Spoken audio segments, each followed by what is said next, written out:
Buoy turns. So bottleneck at the buoy. Anybody experience that?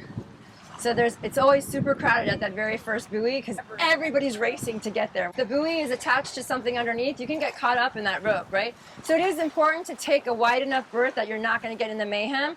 I mean, sometimes I'm so close that I'll actually hit the buoy. That's not a good idea, right? So making a little bit of an effort to go a little wider can be smart, especially if there's a bottleneck.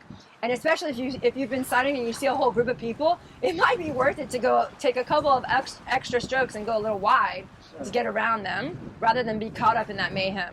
So you can also put one arm out and kind of do a canoe stroke, right? So it just keeps you on course, or have this arm for protection and pull yourself around that way. So the pro buoy turn just helps you. Yeah, you literally can go right in and out and leave everybody behind. But you have to be confident because you got to think. You know, you're in the mayhem of everything, and to pull that off, it takes practice. Oh yes, okay, drafting. So a couple of you talked about how you want to be able to draft. It's awesome. I mean, the way, like the entire swim, every time I'm out here with you guys or whatever, I'm always looking for feet to draft off because it just makes it easier. It's legal drafting. And if I see someone that's just like 5 feet in front of me, that's perfect. I know that they're a little bit faster than me, and they're gonna help me save that much, a little bit, 20% of my energy. Right? And if I keep hitting them after a couple seconds, they slow down. I'm going to pass. So where can you draft from? So anywhere from this person's shoulder down and a diagonal. So there's a little controversy of like the best spot. Like people say this one is the best spot on either side because they're adding more oxygen to the water with every stroke. So when they push the water to you, you have less resistance to swim through the water, right? So the water is actually less dense from the oxygen that they're putting into the water. But for me, when I'm right there, they like hit me in the head, right? Or it's just too close for comfort for my head. Like, me too. So even if it makes my neck hurt a little bit to have to look a little forward, and I'm good at keeping my hips up anyway, so I will stay right on the backs of their feet and I just watch the bubbles. And it's just amazing how I can still be 5 to 10 feet behind someone and still feel the draft. They're 10 feet ahead of me, and I can still feel the draft of their bubbles. So drafting is one of those things that if you're going to become a good open water swimmer, I highly recommend getting good at drafting. Oh yeah, resting with a lifeguard and panic attacks. So honestly, everything we talked about is going to help a panic attack. All these race skills are going to help you prevent a panic attack, but nothing more than the pre-race warm-up and getting warmed up on land. But just know that you can rest with a lifeguard, right? And try to give yourself. The other thing is time flies. Like you're in the water and you're like, oh my God, it's been forever. And then you get out and you're like, that was 10 minutes. Like, oh, it's not that bad, right? So try to just get your wits about you and remember to relax and breathe and then get back to it.